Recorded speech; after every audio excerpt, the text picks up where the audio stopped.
Hi ನಮಸ್ಕಾರ. ಹಾಲಿನ ನನ್ನ ಕನ್ನಡ ಚಾನಲ್ಗೆ ಸ್ವಾಗತ. ಹೆಸರುಬೇಳೆ ಪಾಯಸನ ಒಂದ್ಸಲ ಈ ರೀತಿ ಮಾಡಿಕೊಂಡ್ರೆ ಪದೇ ಪದೇ ಇದೇ ರೀತಿ ಮಾಡ್ಕೊಬೇಕು ಅನಿಸುತ್ತೆ. ಅಷ್ಟು ರುಚಿಯಾಗಿರುತ್ತೆ. ತುಂಬಾ ಸುಲಭವಾಗಿ ಮಾಡ್ಕೋಬೋದು.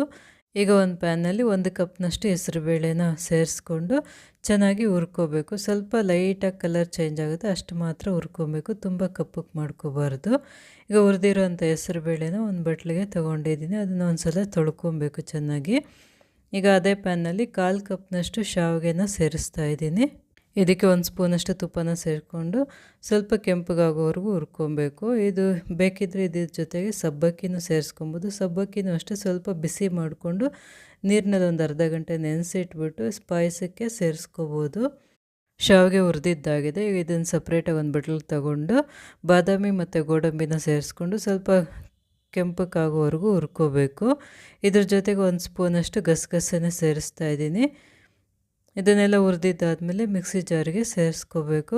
ಇದ್ರ ಜೊತೆಗೆ 3/4 ಕಪ್ನಷ್ಟು ಒಣ ಕೊಬ್ಬರಿನ ಸೇರಿಸ್ತಾ ಇದ್ದೀನಿ.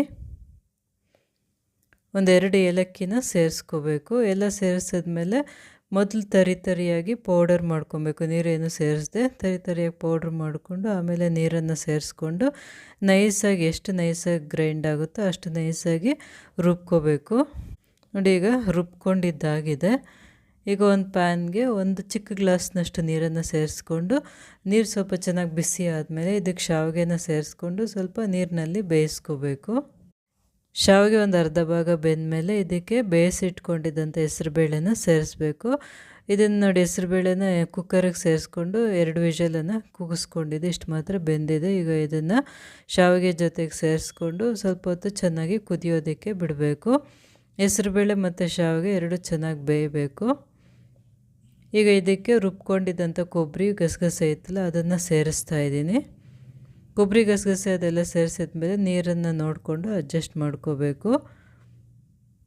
ಎಷ್ಟು ಬೇಕೋ ಅಷ್ಟು ನೀರನ್ನು ಸೇರಿಸ್ಕೊಬೇಕು. ಈಗ ಬೆಲ್ಲ ಸೇರಿಸ್ತಾ ಇದ್ದೀನಿ. ಸ್ವಲ್ಪ ಬೆಲ್ಲನ ಸೇರಿಸ್ಕೊಬೇಕು ಮತ್ತು ಸ್ವೀಟಿಗೆ ಎಷ್ಟು ಬೇಕೋ ಅಷ್ಟು ಸಕ್ಕರೆನ ಸೇರಿಸ್ಕೋಬೇಕು.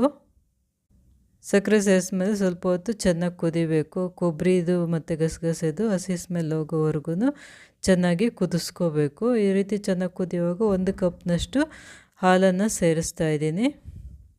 ಹಾಲು ಸೇರಿಸಿದ್ಮೇಲೆ ಚೆನ್ನಾಗಿ ಕುದಿಸ್ಕೋಬೇಕು. ಚೆನ್ನಾಗಿ ಕುದಿಸಿದ್ಮೇಲೆ ರುಚಿ ನೋಡಿ ಸ್ವೀಟ್ ಏನಾದರೂ ಬೇಕಿದ್ದರೆ ಸೇರಿಸ್ಕೋಬೋದು. ಈಗ ಪಾಯಸ ಚೆನ್ನಾಗಿ ಕುದ್ದು ರೆಡಿಯಾಗಿದೆ. ಇದಕ್ಕೆ ತುಪ್ಪದ ಒಗ್ಗರಣೆ ಮಾಡ್ಕೋತಾ ಇದ್ದೀನಿ.